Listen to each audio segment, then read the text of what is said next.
Assalamu alaikum dostlar. Көпчүлүктө ушул маселе болот да. Мындай тапчырка аласың, анан күндө 1-2 күн калып кеткенден кийин батпай калат, кичинекей болупчу.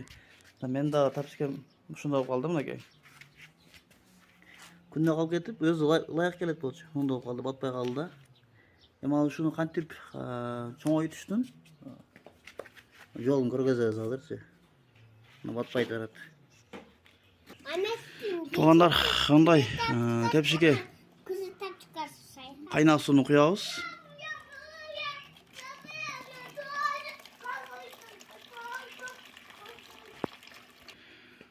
Кайнак сууну куюп алгандан кийин ушуга тапчырканы салып коебуз. Туугандар, мындай кайнак сууга салып алып, бир 3-4 мүнөттөй турабыз. Кайнак сугачы. Кайнак сууга 3-4 мүнөттөй ушинтип турабыз, аңтарып алып.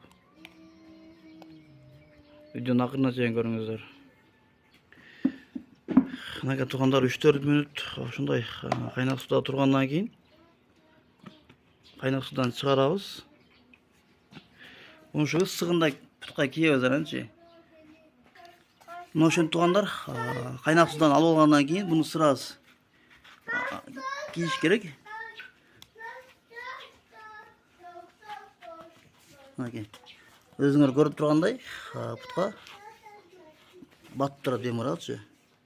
Өз размерине келет, чоңоет. Эгер видео жаккан болсо, лайк басып видеону бөлүшүп коюп тургундар.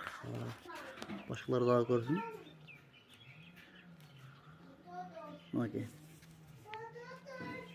Кайнак суу салсаңар, 1 размер, 2 размерге чейин чоңоет.